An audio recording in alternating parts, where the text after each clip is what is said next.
Authority Chief Meteorologist Dan Cianca. Who doesn't want to head over to, could be a fun volunteer gig for us? Yeah, absolutely. That sounds like a lot of fun. You know what's not fun? This weather pattern. I know there's a lot going on in this map for you, but let me just put it this way. This thing right here, blocking things up for us. They are like big roadblocks that prevent storm systems from arriving here on the Central Coast. Notice we have a cold front in the Pacific Northwest. That's about as far south as any of that rain is going to make it because of this little machine of high and low pressure that's just been saying, get out of here, storm systems, send your rain to the Pacific Northwest. We'd rather take some of that rain. We are running behind this year, but unfortunately it just doesn't look like we're going to see much in the near future.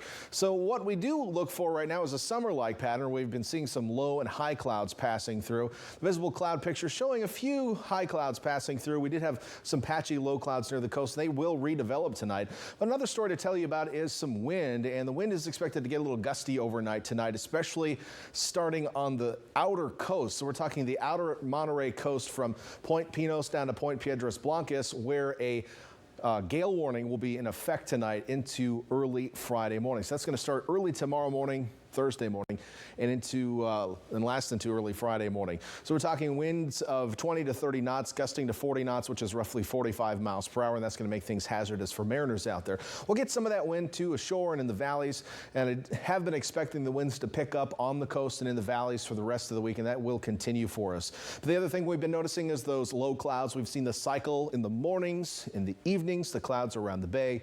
The afternoon, we get some sunshine sneaking through. That's going to be the case tomorrow, too. Futurecast showing some clouds to start off our day, filling some of our inland valleys. Patchy fog possible, but not a major issue outside of some of the coastal hills.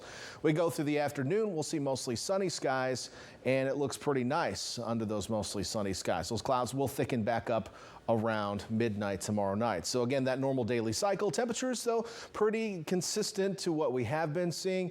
Maybe a touch warmer across Santa Cruz County tomorrow. I've got you at 68 in Santa Cruz and Capitola. Some 70s showing up in the Santa Cruz Mountain Valleys. In fact, should be pretty warm in Boulder Creek and Ben Lomond tomorrow.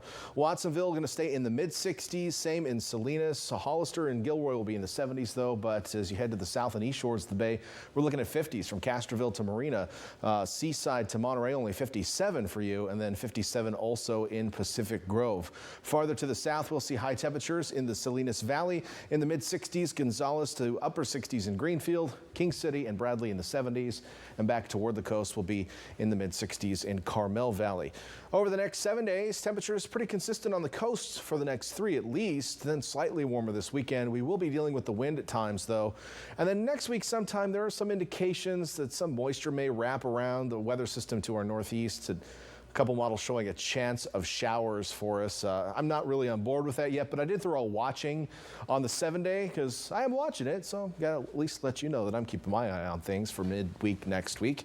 Inland areas looking a little bit warmer. We'll be looking at highs in the mid-70s by Saturday, then cooling back down next week as that weather pattern could potentially become a little bit more active. Of course, we'll be keeping a close eye on it for you, and we're back after this.